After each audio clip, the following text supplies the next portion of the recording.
South Africa has been rocked to its very core. Manotsi has dropped a political grenade, exposing Jacob Zuma's hidden dealings that few ever imagined would come to light. The revelations are so shocking that citizens, analysts, and even members of parliament are scrambling to interpret what this might mean for the country's future.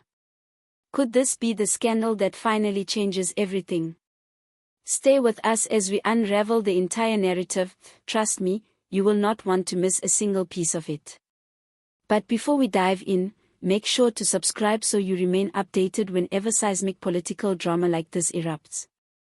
Jacob Zuma's name has long been synonymous with controversy. For decades, his career has been tainted by corruption allegations, accusations of mismanagement, and the state capture inquiries that dragged his presidency through scandal after scandal. Yet Manotsi's recent disclosures may be the most explosive of all.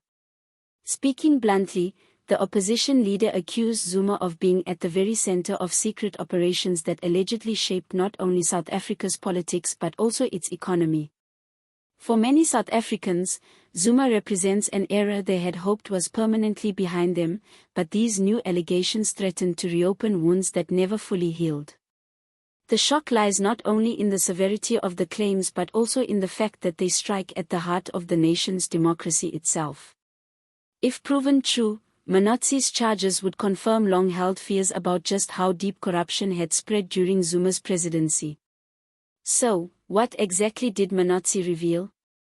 According to his sworn affidavit, Zuma allegedly orchestrated clandestine agreements with powerful businessmen and political figures.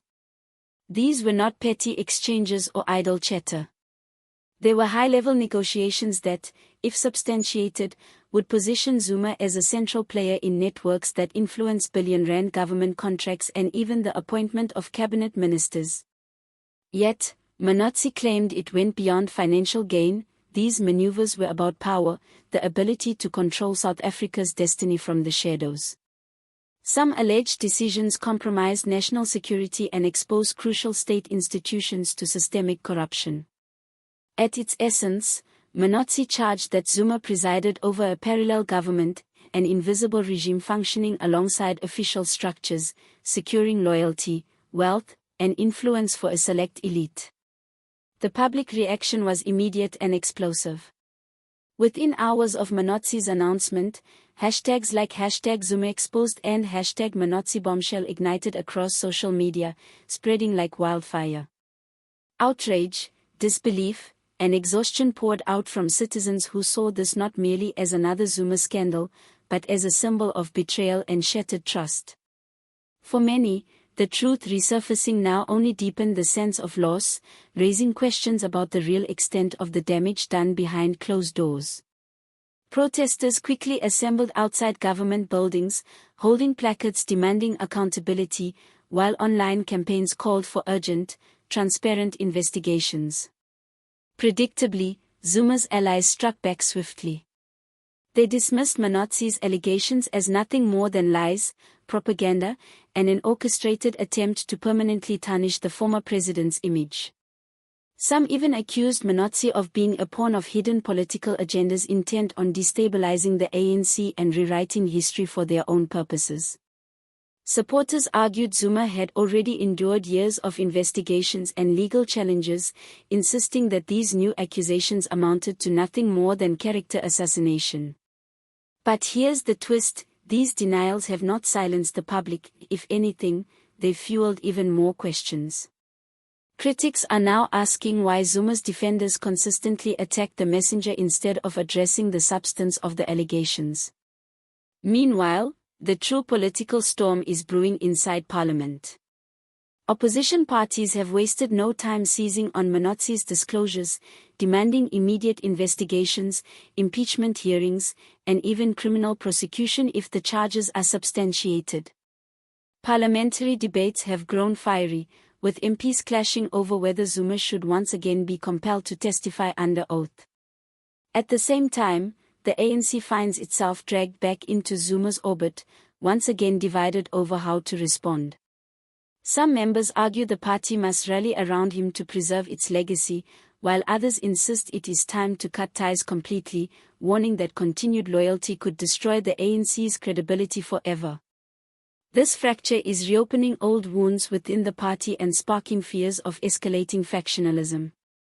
What makes the timing of this scandal particularly perilous is South Africa's already fragile state. The nation is grappling with rolling blackouts, staggering unemployment, and entrenched poverty, leaving citizens increasingly disillusioned with their leaders. Another Zuma scandal, especially one revealed with such theatrical force, risks further destabilizing the political system. For many, this feels like déjà vu, an unwelcome reminder of the years when Zuma's presidency became synonymous with chaos, uncertainty, and entrenched corruption. If Manotsi's accusations are proven, the fallout would extend far beyond embarrassment for Zuma. It could redefine how South Africans view his entire presidency, not as flawed, but as fundamentally corrupt from the ground up. Political analysts already warn this may be a watershed moment. Professor Nelady Makona of Wits University noted, these disclosures cut deeper than past scandals because they strike at the essence of power itself. If true, they suggest that critical decisions about South Africa's governance were made not in the people's interest, but in the service of secret cabals devoted to Zuma.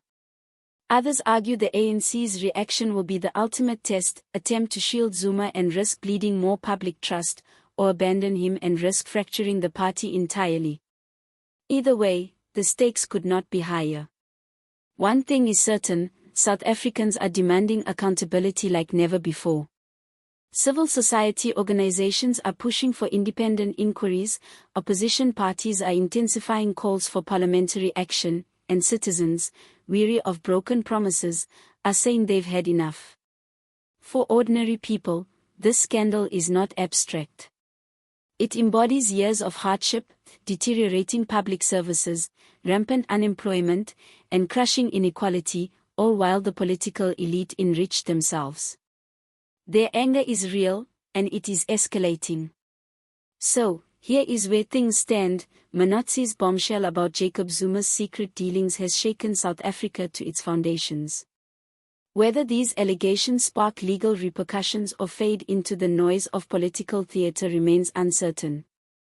Yet one fact cannot be denied, the people are demanding answers, and the pressure on the system is intensifying by the day.